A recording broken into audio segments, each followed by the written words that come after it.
Friends नमस्कार जय जगन्नाथ। आज मु आपण कि नहीं आसी रसगोल्लार रेसिपी।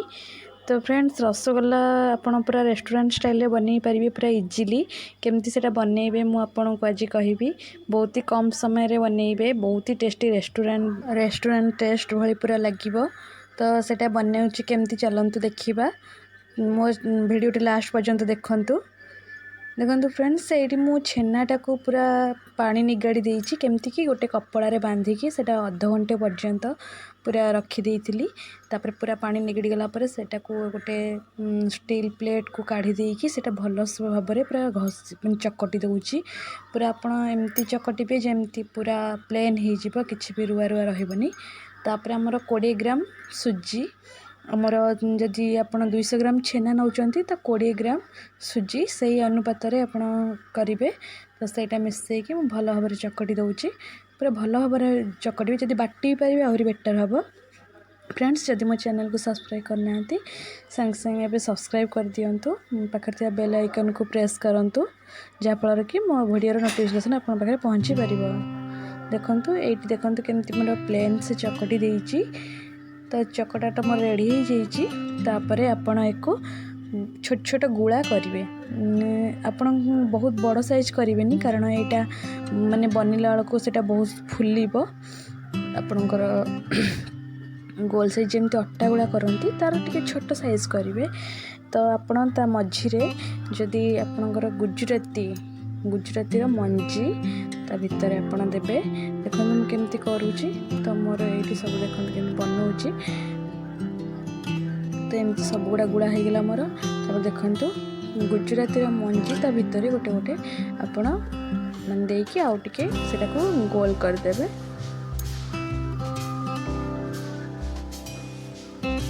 बहुत कम समय रे देखंतु केमती बनाऊँगी मु। आपण प्रेडिक्टर सेमती ही बनातु।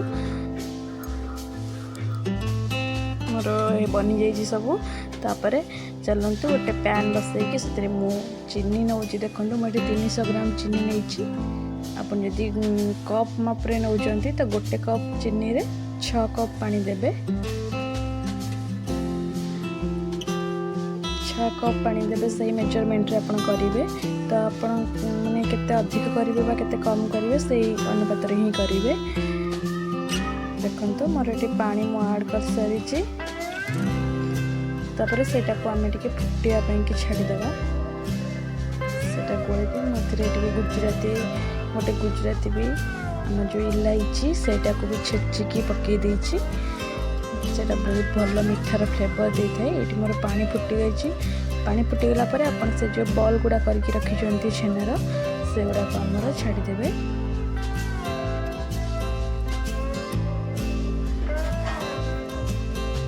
आपड़ ये देखिपे मो छेनार बॉल गुड़ाक माने रसगोल्ला गुड़ाक एमती फुलिकी ऊपर को उठुचे से आहरी फुलब। आप निहाती 15 मिनिट यहाँ एमती छाड़ीदे फुटापी कि मझे मझे टे पानी छिटा दौथे। पानी छिटा देले आपण सेटा भल से माने फुलिला टाइप हो। देखंतु तो आपण केमती जानबे सेटा हैला कि न हैला। तो आपन गोटे माने बॉल माने रसगोल्ला काढ़ी आप ठंडा पानी रे सेटा को रखी छाड़िए। ठंडा पानी रे छाड़ी सेटा को देखिए जदि पानी रे बुड़ी जीव रसगोल्लाटा ताले जानबे कि आपनकर रसगोल्लाटा पूरा रेडी हो गलानी। आइदर ना जदि भी भासीला ताले आपन जानबे कि नहीं सेटा हेइनी बोली कि आउ थरे फुटिया ପାଇଁ छाड़ देबे। देखो मैं ये गोटे बाउल रे ठंडा पानी नहीं सेटा मोर 10 मिनट हो गलानी। तो सेटा टेस्ट करिया ପାଇଁ कि तो देखो ये मोर भासुची तो आउ टिके मोर यहाँ हम हैनी। तो पुणी आम से छाड़ीदे। देखो मत रसगोल्ला गुड़ा फुलिकी केमती पूरा माने रेस्टोरेंट रसगोल्ला भली देखागला। आप तो देखिपे बस मोर ए आसलानी। आपण मु ऑफ कर दूची गैस टाक ऑफ करके गोटे बाउल को सब काढ़ी दूची। मु आइस मिसा पानीटा नहीं थी। तो देखो रसगोल्ला बुड़ी जाऊँगी माने हो जाइए पूरा। तो किस समय छाड़ीदेवे। तापर सीराटा जिते आपंकर ठंडा हो आपण से पानी रू रसगोल्लाटा चिपुड़ी आनिकी एथिरे माने हल्के आप चिपुड़ी आनिबे। तापर सीराटा को ढाली देवे।